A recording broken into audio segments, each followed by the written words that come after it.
दोस्तों, इस बार का संसद सत्र बड़ा ही दिलचस्प होगा। 10 साल बाद एक मजबूत विपक्ष की उपस्थिति में पीएम नरेंद्र मोदी किस तरह का प्रदर्शन करते हैं, ये देखने की बात होगी। इस बार की लोकसभा थोड़ी बदली बदली सी नजर आएगी। पीएम नरेंद्र मोदी के कार्यकाल में पहली बार बीजेपी बहुमत से नीचे सिमट गई है। सहयोगी दलों को मिलाकर भी संख्या 293 ही पहुंची है। दूसरी तरफ विपक्ष इस बार 234 सीटों के साथ काफी मजबूत है। यानी इस बार लोकसभा में सरकार की वैसी धमक नहीं रहेगी जैसी पहले हुआ करती थी। अब मोदी जी की मनमानी नहीं चलेगी। अब मोदी जी अपने मन की बात कैसे करेंगे? 18वीं लोकसभा मोदी सरकार और विपक्ष दोनों के लिए अग्नि परीक्षा वाली होगी। नमस्कार दोस्तों, मैं हिमांशी कश्यप आपके साथ। आप देख रहे हैं जनता की आवाज। दोस्तों, जब विपक्ष कमजोर था तो मोदी सरकार की अपनी ही मनमानी चलती थी। कोई भी बिल लाती थी और ध्वनि मत से पास करा लेती थी। लेकिन इस बार एनडीए सरकार को बिल पास कराने में काफी मुश्किलों का सामना करना पड़ सकता है और शायद बिल पास भी ना हो। दोस्तों, बिल आना तो बाद की बात है, लेकिन सरकार की पहली चुनौती ही सफलतापूर्वक पूर्ण बजट पेश करने की होगी। सिर्फ विपक्ष का दबाव नहीं होगा, बल्कि अपने सहयोगियों दलों को भी संतुष्ट करना पड़ेगा। भले ही एनडीए के बैनर तले सभी सहयोगी दलों ने चुनाव लड़े हो, लेकिन सबकी विचारधारा अलग है और उनके आर्थिक व सामाजिक सरोकार भी एक जैसे नहीं है। इसलिए यह बजट सिर्फ केंद्र सरकार की योजनाओं, प्राप्तियों और व्ययों का विस्तार नहीं होगा, बल्कि एनडीए के घटक अपने अपने आर्थिक एजेंडे को भी इसमें देखना चाहेंगे।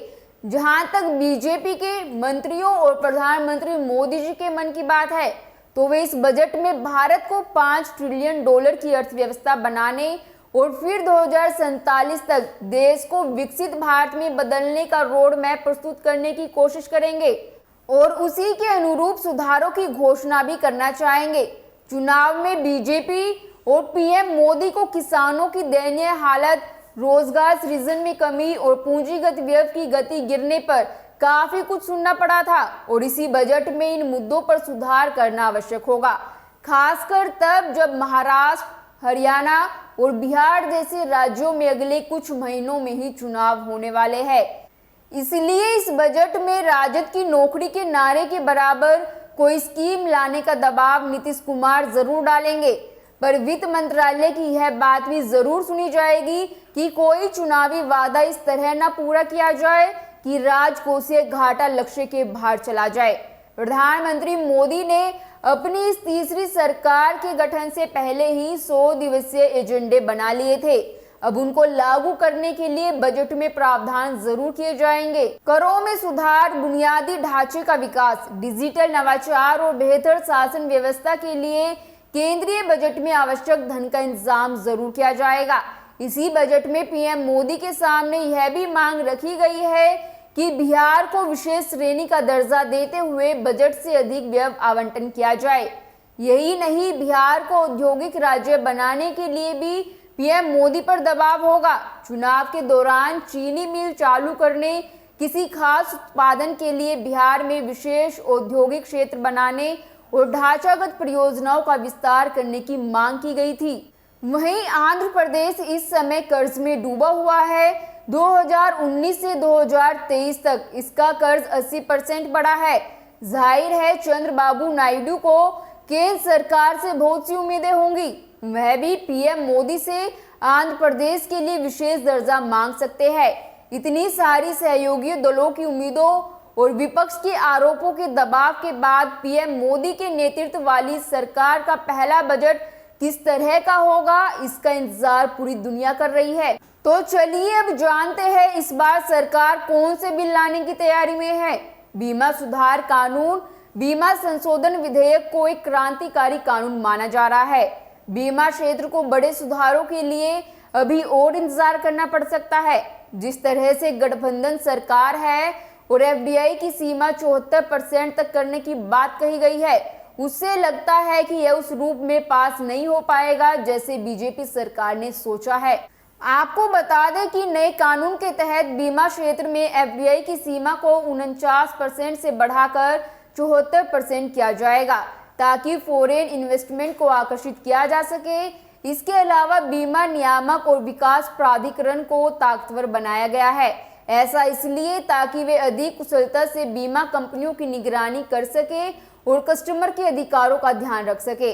दरअसल कुछ पॉलिटिकल पार्टीज और अन्य संगठनों का मानना है कि बीमा क्षेत्र में विदेशी निवेश की सीमा बढ़ाने से घरेलू बीमा कंपनियों पर असर पड़ेगा, भारतीय ग्राहक के हितों की अनदेखी होगी।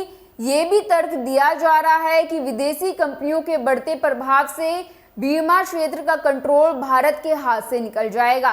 कुछ लोग मानते हैं कि ये कदम प्राइवेटाइजेशन की तरह है। ऐसे में इस बिल को पास कराना एनडीए के लिए आसान नहीं होगा। अब आते हैं डिजिटल इंडिया एक्ट पर। इस एक्ट को लेकर पिछली बार आईटी राज्य मंत्री रहे राजीव चंद्रशेखर ने खूब प्रचार किया था। उन्होंने मीडिया को खुलकर इसके फायदे बताए थे। दुर्भाग्य से ये चुनाव हार गए, इसलिए वे इस कानून को पेश नहीं कर पाएंगे। मोदी सरकार इस कानून को 23 साल पुराने आईटी एक्ट की जगह लाना चाहती है। सरकार का कहना है कि आईटी एक्ट में इंटरनेट शब्द नहीं है। नए कानून में साइबर सुरक्षा, एआई गोपनीयता और अन्य जरूरी क्षेत्रों पर ध्यान देने की बात कही गई है। कानून तोड़ने पर 10 साल की सजा और जुर्माने के प्रावधान से विपक्ष डरा हुआ है। सरकार को भले ही लगता है कि वो अच्छा करने जा रही है, लेकिन विपक्ष उससे सहमत नहीं है। विपक्ष को लगता है कि इस कानून की आड़ में सरकार उन लोगों को दबाएगी जो इंटरनेट पर उसकी आलोचना करेगा। सरकार इसका मसौदा इस शीतकालीन सत्र से पहले जारी कर सकती है। हालांकि तगड़े विपक्ष के चलते इसे शीतकालीन सत्र में पास कराना आसान नहीं होगा। अब बात करते हैं बीज विधेयक की। एनडीए सरकार बीज विधेयक 2019 को लाने के लिए लंबे समय से प्रयास कर रही है। पिछली सरकार के दौरान हुए किसान आंदोलन में इस बिल का भी जोरदार विरोध किया गया था। सरकार इसे बीज बिल 1966 की जगह लाना चाहती है। सरकार का मानना है कि इससे कृषि उत्पादन बढ़ाने के लिए किसानों को अच्छी क्वालिटी के बीज मिलेंगे। खराब और नकली बीज बनाने वाली कंपनियां खत्म हो जाएगी। बीज विधेयक 2019 खराब क्वालिटी के बीज बेचने वाली कंपनी पर जुर्माना 5,000 रुपए से बढ़ाकर 5 लाख रुपए कर दिया गया है। विपक्ष और किसान विरोध कर रहे हैं। किसानों का मानना है कि ये बिल छोटे किसानों और छोटी कंपनियों के खिलाफ है। इससे बड़ी कंपनियों को ही लाभ होगा, क्योंकि छोटा किसान महंगा बीज कैसे खरीदेगा। छोटी कंपनियां सरकार के मानक पर खरी उतरेगी ही नहीं। जब ऊपर से ही बीज महंगा आएगा तो छोटा किसान कैसे खरीदेगा।